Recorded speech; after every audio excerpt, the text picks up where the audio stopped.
Nobody knew why the power had gone out around 4 p.m. We weren't worried. Power outages in Bridal Veil Lake occurred often.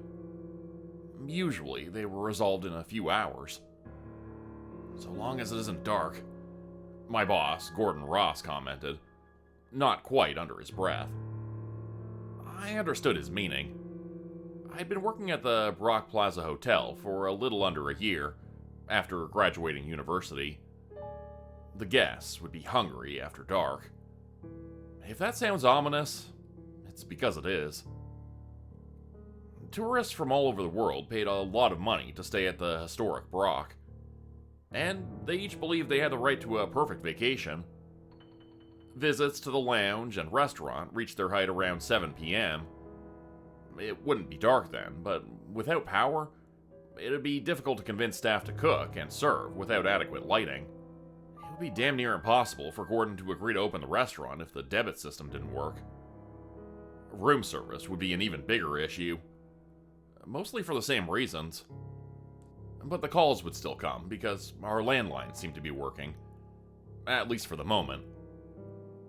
What will I tell them? Gordon lamented while pacing the steadily darkening lobby. Profit margins were tight. He couldn't give food away. They have to understand. He wrung his wrinkled hands and seemed in pain. So, naturally, I, the lowly guest services agent, the modern title for a bellboy, offered my services. He looked at me and tugged his gray mop of hair. Sweat poured over thick eyebrows and stung his gray eyes behind scuffed glasses.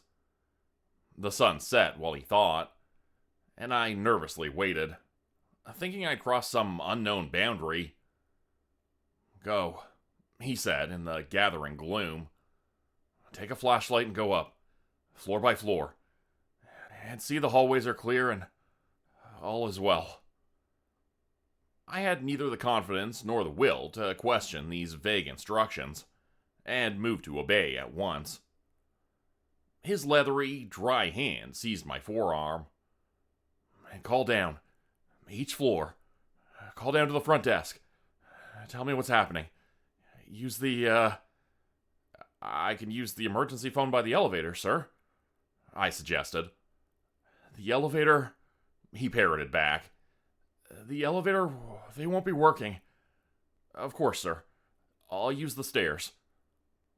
He let go and stared off into space, and the potential destruction of his hard-earned life. Gordon Ross had bought the aged General Brock Hotel a long time ago. He refurbished it, given it a new name, but maintained its old-world charm. Narrow corridors and small rooms, but with a view of the lake and the waterfall that no other hotel could contend with. It had cost him everything. I didn't really understand how badly the power outage would ruin him, until I saw him crying behind the front desk. What are you waiting for? He shouted. Go, goddammit! I sprinted to the stair access, forgetting my flashlight. Never an athlete, I. Nevertheless, I trusted in the strength of my youth, which carried me to the second floor with only an itch, a hint of sweat on my skin beneath the stiff, black uniform. No matter. I had a quest, a purpose. What I did this evening might determine the fate of an old man's life. Yes, I did major in philosophy. How'd you know? Oh, I miss my naivety. I would pay money to have it back. Nobody tells you its value. They smile wistfully, and you're left with an impression you don't understand until much later in life, when it's far too late. There are no windows by the stair exits, or anywhere within the corridors of the Brock Plaza. I pushed through the first door into the same pitch black as the staircase. I waited, hoping my eyes would adjust. And when they didn't, I relied on memory, picturing the elevators and the table between them, where the phone would be. To hear one's own breath and the soft footfall of your tight dress shoes is unusual enough to raise anxiety. So is anything out of the ordinary. But something more set me on edge, and I didn't know until the moment had passed. I knocked the receiver of the landline off the base. Gordon spoke immediately. I don't know how he knew I called. I could have been any guest. "Everything good? Nothing wrong?" His breathing sounded uneven, stalled. I'd never seen him smoke, but that's the impression I got. "Well?" I swallowed like the cliche victim of a violent event yet to unfold. "I haven't looked around. It's dark. Everything's quiet." He did not respond in a timely manner. A bout of static made me jump. I dropped the phone. Blindly, I searched. But when I found the thing and brought it to my ear, I only heard the tail end of whatever he'd been talking about. There. That's all I heard. And the line cut out. Not busy. Not busily awaiting the input of a number, but silent. Gone. Nothing. The power outage had disrupted some landlines, too, mostly from overuse. People had raced to their only working means of communication, to check on loved ones. No big deal. So very easily, I could go back into the stairwell, climb to the next floor, make the next call, fulfill the purpose I had imbued my stupid life with. But it didn't feel like I'd done all I could. And that meant, philosophically, in my opinion, that I had intended to fail for my benefit. That felt wrong.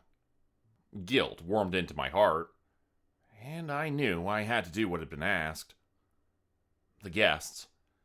Were the guests all right? Were they safe and comforted and fed?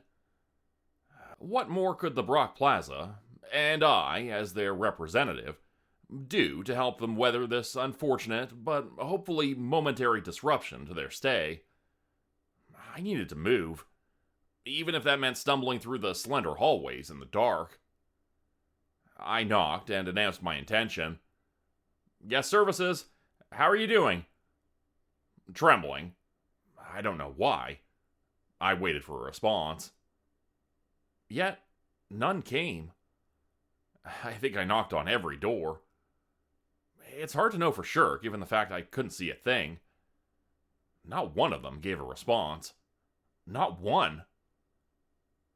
When I reached the last, I nearly dropped to the floor, coughing on a dry throat.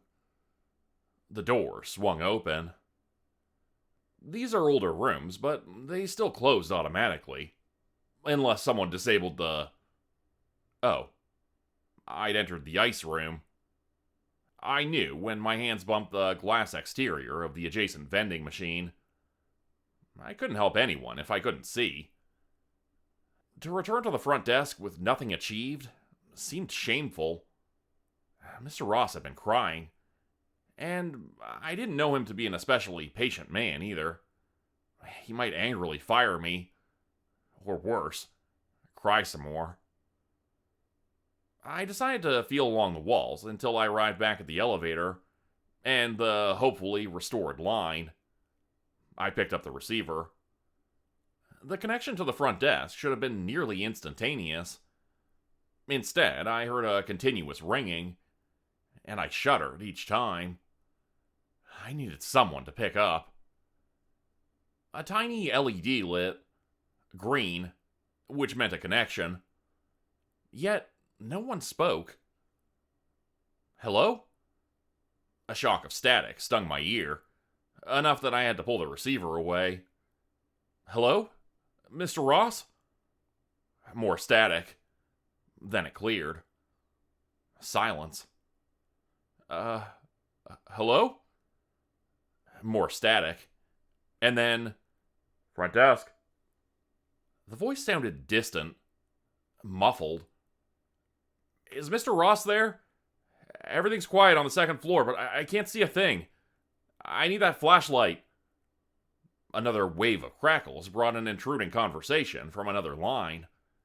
I couldn't make out any words. Hello? Hello? The interjection seemed to interrupt the garbling. A pop followed, and I could hear the agent at the front desk clearly, and it seemed he'd never stopped talking. He took the flashlight and went upstairs. I'm surprised you didn't see him.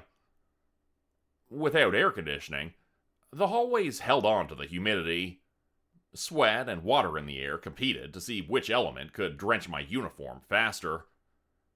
Mr. Ross, you mean? Mr. Ross came up? Yeah. He has the flashlight? Yes. He sounded slightly irritated. I must have missed him. Did he say he was bringing it to me? A buzzing. Subtle at first, but growing. And I knew the phone connection would soon be disrupted again. He didn't. Silence.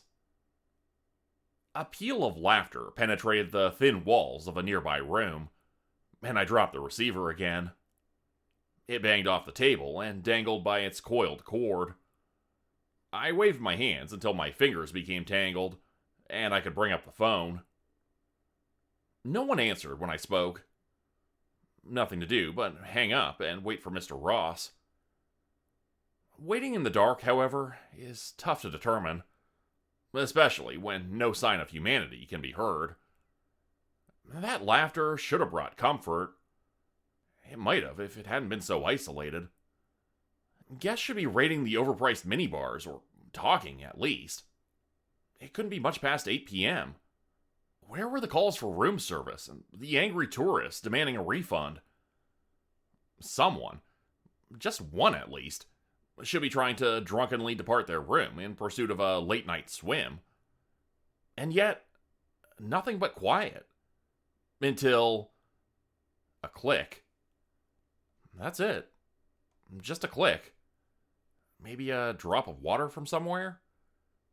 But how? It seemed to echo. I'd heard it before, but couldn't remember where. Hello? I questioned the expanse. Is anyone there? When nobody answered, I pleaded.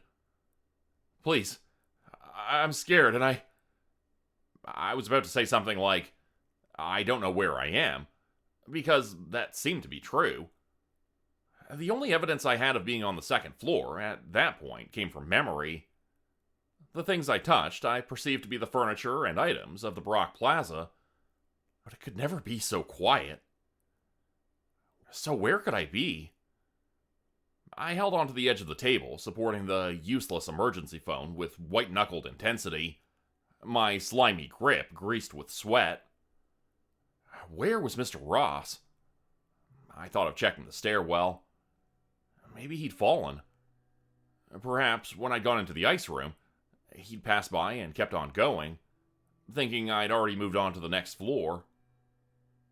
But then, I noticed a shape in the darkness up ahead. I almost laughed a little at my own paranoia, but stifled the urge, afraid it would frighten the bearer of the torch proceeding down the hallway. Mr. Ross? He didn't hear me. Mr. Ross? I should have raised my voice. I don't know why I thought he'd stop and turn around when he'd already gotten further away, and couldn't possibly hear a practically whispered plea. No matter. I followed quickly as he pressed into the next stairwell. Unlike modern constructions, the Brock Plaza didn't have single-stack stairwells, most prudent for fire escapes. Instead, one had to cross each floor in order to reach the next set of primitive ascension. Despite my extreme need to catch up with that flashlight, I moved slowly. Each footfall so quiet against the carpeting, its occurrence could be debated. By the time I made it to the next stairwell, Mr. Ross had gone on to the third floor. I took some comfort in the painted rail beneath my hand. Its direction, the upward angle, went with certainty to the place I needed to be. Light. Just a little. I needed it like an addict. We don't know our vices until deprivation. These thoughts seemed rational at the time. When my foot landed flat on the first landing, in anticipation of the next step, a minor stinging occurred in the muscles behind my knee. It didn't hurt, really. And yet, in that moment, the minor additional nuisance became too much. I started to cry. Shameful, pathetic. I know. Another set of invisible stairs to reach the third floor waited. So far away. Miserably, I moved, slickening the railing with my hand, going slow. Mr. Ross would never be found at this pace. The door into the third floor hallway had obscenely squeaky hinges, and when it closed shut, the mechanics inside it might as well have been a gunshot in the absolute and oppressive quiet. I held my breath. I listened. Somewhere in these corridors, a click. Then someone tapped lightly and spoke words too distant to be heard. Mr. Ross had begun to make the rounds to check on guests. He hadn't trusted me after all. Who could blame him? I hadn't even brought the flashlight. Mr. Ross? I called out once again, far too quietly. Mr. Ross! I took a step and felt another wave of panic when nothing tangible was within reach. I looked in the pitch for anything familiar. Anything at all that could suggest I really did stand on the third floor. When nothing could be found, I crouched and ran my fingers over the carpet. Oh man, if the lights came on and someone saw me crying and crawling on the floor like an infant, I'd never live it down. The knocking continued, fainter. Mr. Ross knew this hotel inside and out. He would progress the most efficient way to the fourth floor. I had to catch up. But which way? I picked a direction and, despite the need for speed, proceeded on hands and knees. The top of my head collided with the side of a table. I whimpered and searched desperately for some inkling of what it might be. Another receiver fell from its base, captured prey in a spider's web. "Front desk," said the same faint voice. Static again, carried over an unintelligible conversation below. Hello? Once more, the conversation ceased, as if hearing me intrude upon them.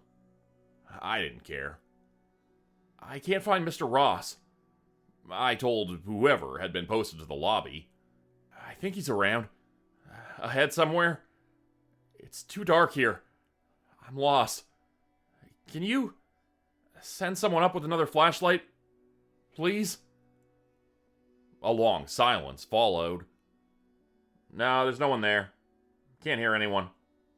They said this as if speaking to someone next to them. "Uh-huh. Mr. Ross? Is that you? Hello? Hello?" I screeched. A louder bolt of static tore through any further communication. Whole choruses of concern erupted discordantly. Confessions of fear in a multitude of conversations bombarding the line, none of which could be understood beyond a vague, depressing tone. No one spoke to each other happily, or maybe they did, but the great, sad majority drowned them out. I hung up the phone. At least I knew Mr. Ross hadn't gone back downstairs, and I had some reference for where I stood. Using the wall, I traced the way with fingertips to doors, and commenced again with my duty. "Guest services! Everyone okay?" The words tumbled off my trembling lips. No one answered. I probably wasn't loud enough. Without hearing me, I was a stranger. A knock in the dark. Would you have answered? Every few steps, I would call out for Mr. Ross, and receive no response. The strangled whining of hinges after a hastily impacted panic bar said he'd reached the next stairwell. I pursued him again, giving up on checking on the guests. To hell with it. We could do it together, with a goddamn flashlight, on the way down. Anger made me reckless, but momentarily swift. fast enough to produce real pain when my face collided with the panel of wired glass in the stairwell door. I didn't manage to shatter it. A little blood trickled from a nostril into my mouth. The taste made me angrier. "Mr. Ross!" I shouted inside the stairwell. "I'm here! Stop!" His beam poured over the railing above. He didn't say a word. And the silence felt like condemnation for a job not done. "I'm sorry, Mr. Ross. I forgot the flashlight. I still knocked on the doors. Nobody says anything. I guess that means they're fine."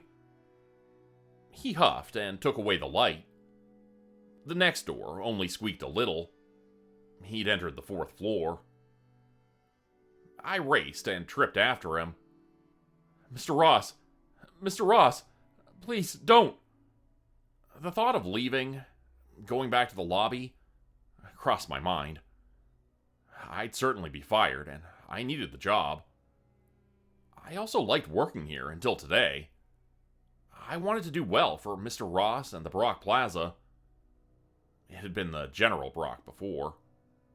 A lot of famous and important people had stayed here, including Marilyn Monroe and Jackie Chan. For no good reason, I pictured these two celebrities with disappointed expressions. The trusty railing led to the next door, and Mr. Ross, his light bouncing along the hallway.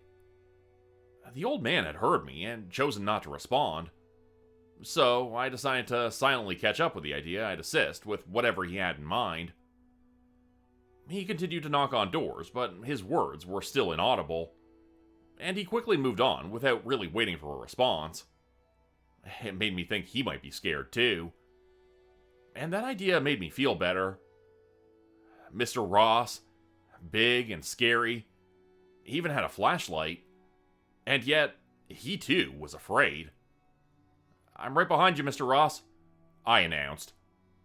His vague silhouette jumped a little, and he gasped before blinding me completely with the light.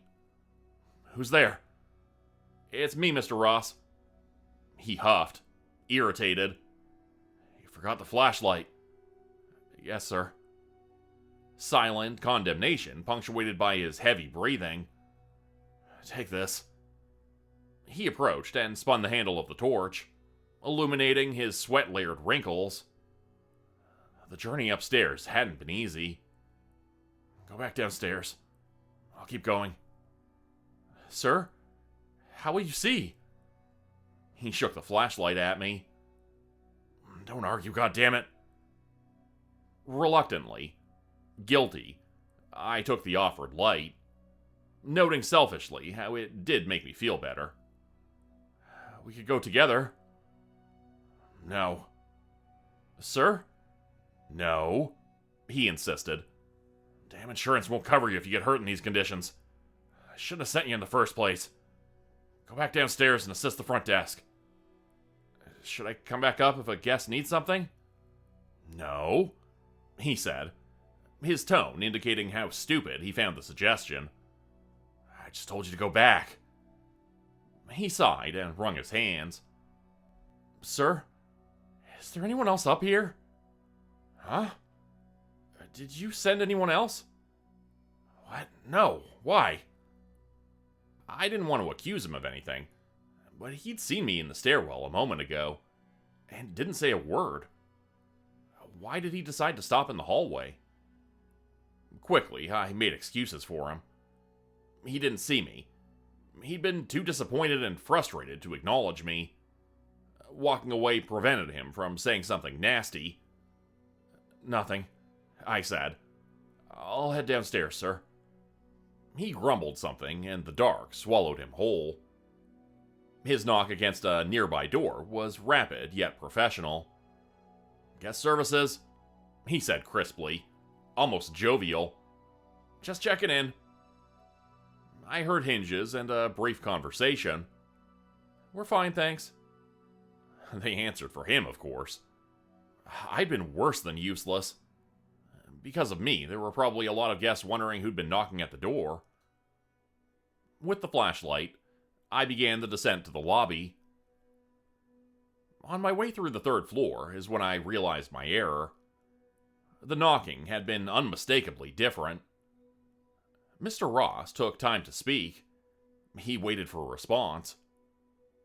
The distant rapping I'd heard prior had been incredibly faint, and the speaker quieter still.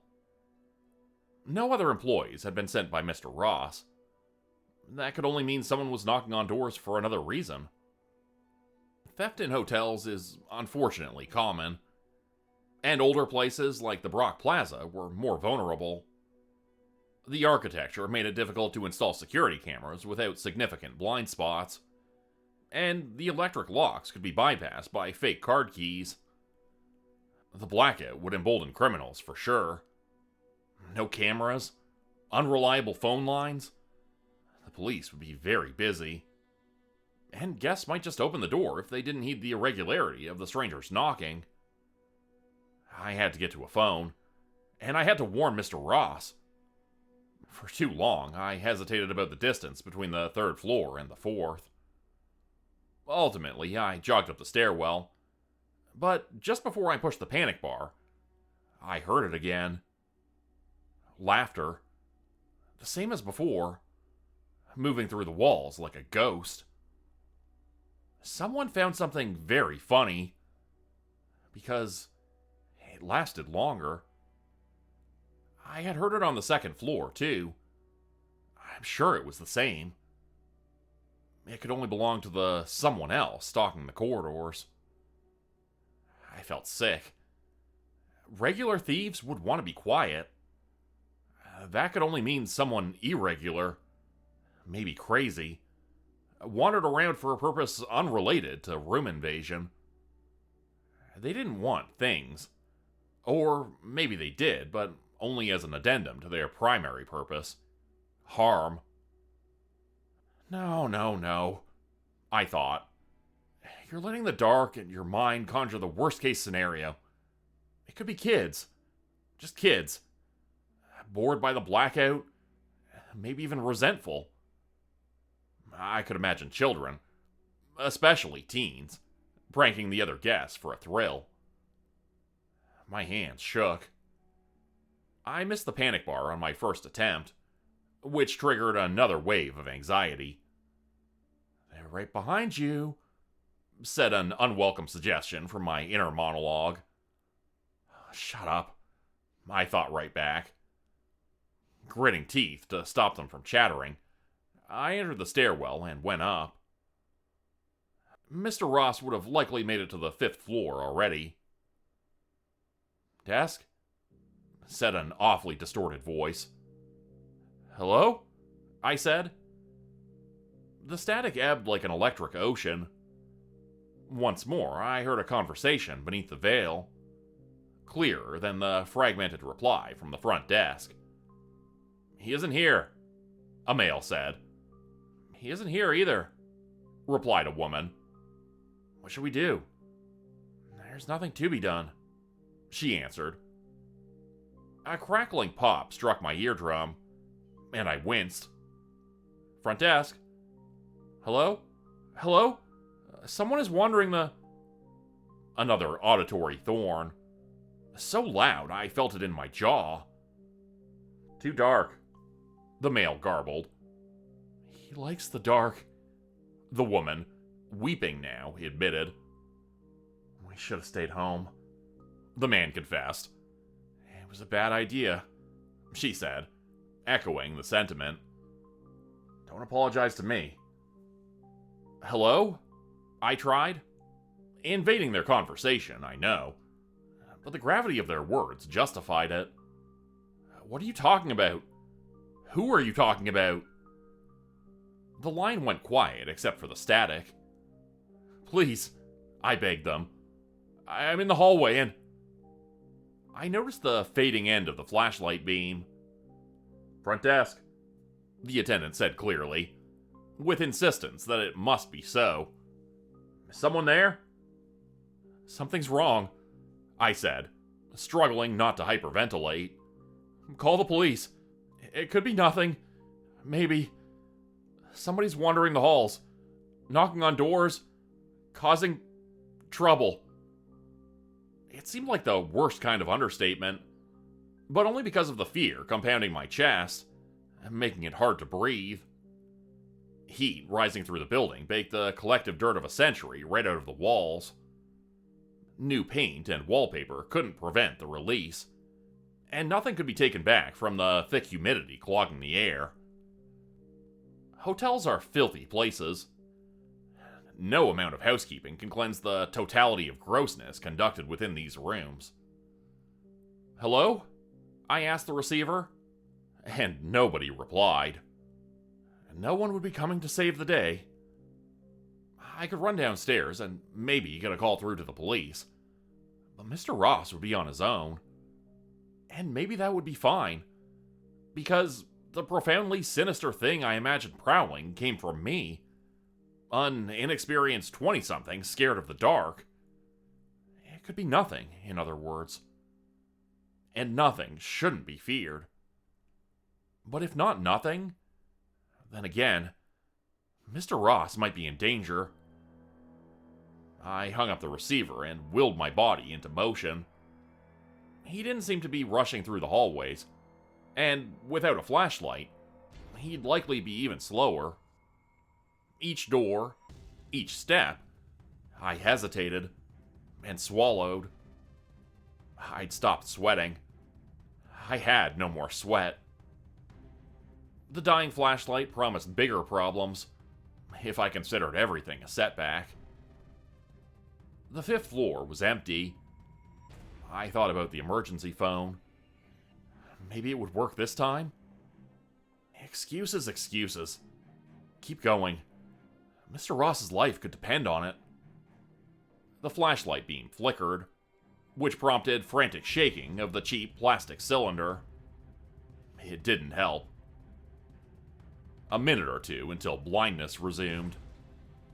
I ran, suppressing the urge to scream as I passed through identical doors, in corridors that ended in vertical shafts of endless hiding places. I quickly lost track of which floor I was on. That laugh.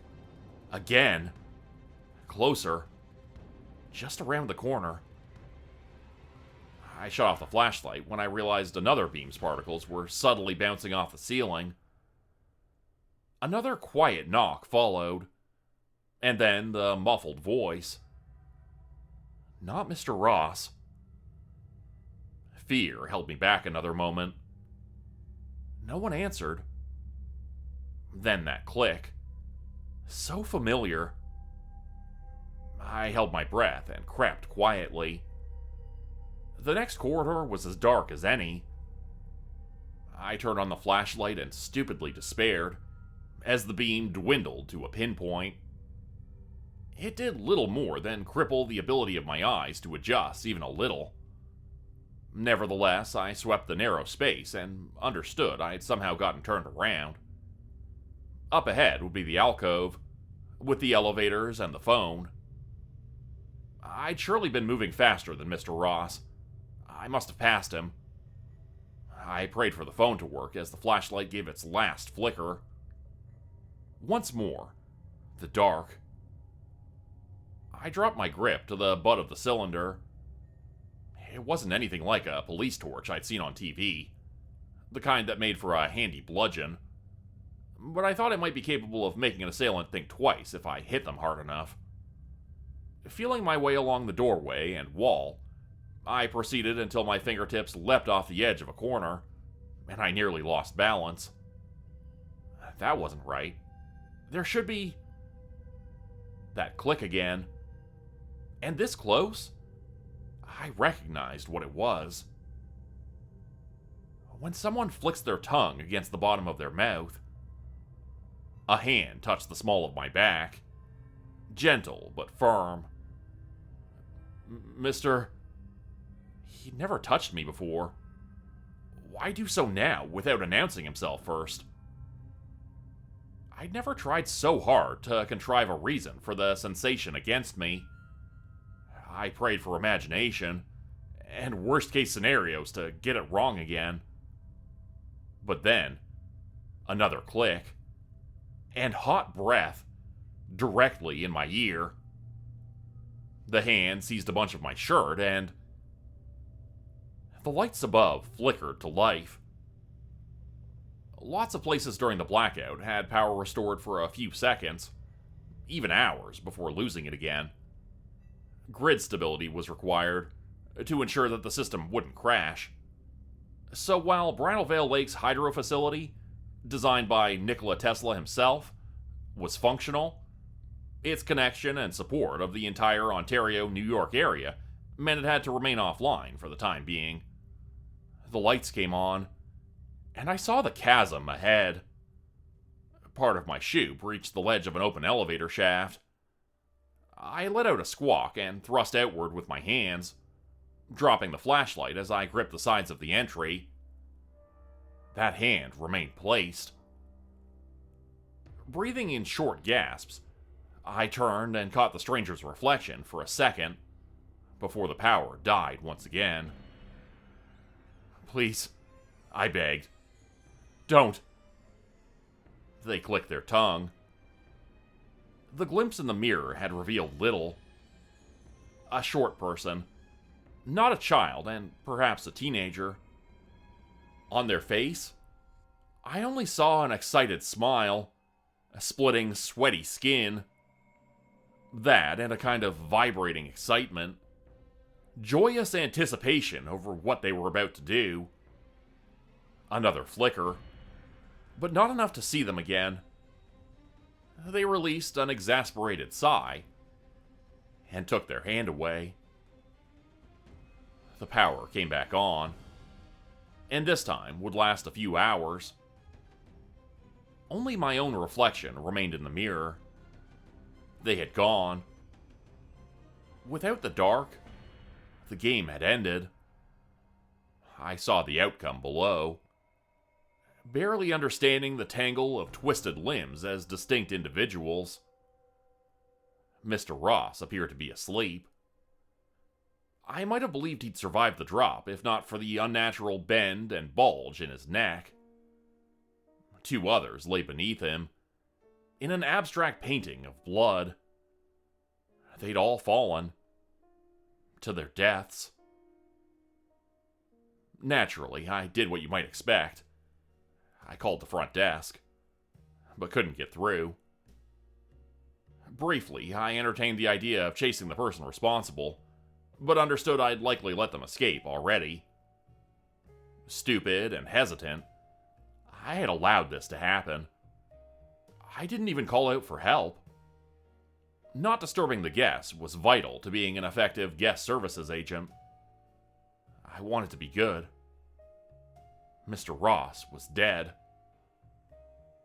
The lobby was packed with guests, all trying to check out in the middle of the night. It didn't seem like a rational reaction to the blackout, since power now seemed to be restored. A lot of shouting made it difficult to convey what had happened to the manager. She called the police. She stopped the mass exodus of guests. And she got other agents and security to seal off the functioning elevators. I had taken the stairs. Of course I had. The bodies would have been crushed. A detective patiently took my statement, but didn't offer any details about the incident. Maybe you pieced it together already, but I didn't until therapy. Someone had opened a few elevator doors during the outage. It isn't easy, maybe impossible in a modern elevator. But I recalled a time when I'd been briefly trapped in a stalled elevator in the library. I'd freaked out and pried open the barrier with my fingertips until I saw bricks. I'd been 10. The elevator regained function a few seconds later.